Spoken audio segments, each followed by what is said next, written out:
Hi friends, आज આપણે બનાવીશું બજાર જેવી જ ખારી સિંગ તો ખૂબ જ ઓછા સમયમાં।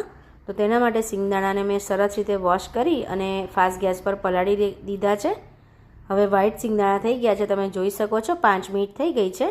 હવે કાણાવાળા સ્ટ્રેનરમાં આપણે કાઢી લઈશું। તો કાણાવાળા સ્ટ્રેનરમાં કાઢ્યા પછી જ આપણે 1 ચમચી મીઠું એડ કરીશું। તો આ 1 કપ મેં સિંગદાણા લીધા છે, એની સામે અત્યારે મેં 1 ચમચી મીઠું એડ કર્યું છે। तो 2 मिनिट રહેવા દઈશું મીઠું એડ કર્યા પછી। અને મીઠાને મેં હીટ થવા મૂકી દીધું હતું, તો મેં બેકિંગ કરેલું મીઠું લીધું છે। હવે સિંગદાણાને આપણે એડ કરી અને 1 થી 2 સેકન્ડ માટે ફાસ્ટ ગેસ પર શેકીશું અને પછી એકદમ ધીમો ગેસ કરી દઈશું।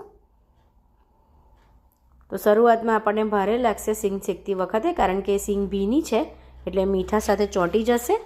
તો જેમ જેમ સિંગ શેકાશે એમ એમ મીઠાથી સિંગ અલગ થતી જશે। तो આપણે 2 ટિપ્સનું ધ્યાન રાખવાનું છે। એક તો પાણી ગરમ કર્યું ત્યારે આપણે મીઠું એડ નથી કરવાનું, નીકન આ સ્ટેજ પર આપણી સિંગ બ્લેક પડી જાય છે। તો સ્ટ્રેનરમાં કાઢ્યા પછી જ આપણે મીઠું એડ કરવાનું છે। અને બીજી ટિપ્સ કે કન્ટિન્યુ આપણે હલાવતા રહેવાનું છે, તો જ આપણી સિંગ સરસ એવી બજાર જેવી વ્હાઈટ અને કડક થશે।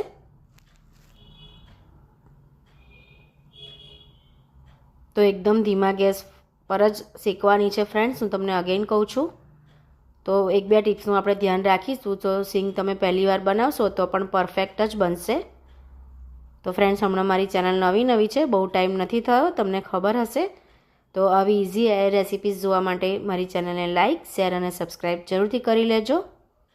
અચ્છા ફ્રેન્ડ્સ, મારા અનસબસ્ક્રાઈબર ફ્રેન્ડને રિક્વેસ્ટ છે કે સૌથી વધારે રેસિપીઝ જોવે છે તો મારી ચેનલ જરૂરથી સબસ્ક્રાઈબ કરી લેજો।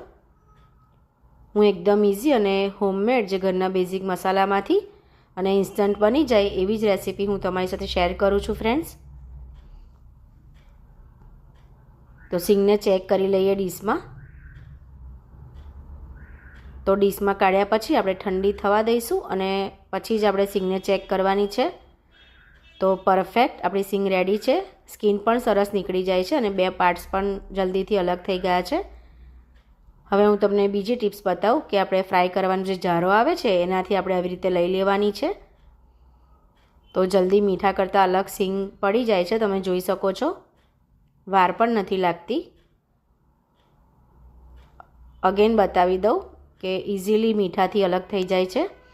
હવે કાણાવાળા સ્ટ્રેનરમાં પણ ઘણા લોકો કરે છે, પણ એના કરતાં આ ફ્રાય કરવાનો જારો છે એમાં તમે કરશો તો એકદમ ઇઝીલી તમે જોયું ને ફ્રેન્ડ્સ કે અલગ થઈ જાય છે। તો આ રીતે જરૂરથી ટ્રાય કરજો ફ્રેન્ડ્સ, બહુ જ સરસ ખારી સિંગ થાય છે। Thank you friends.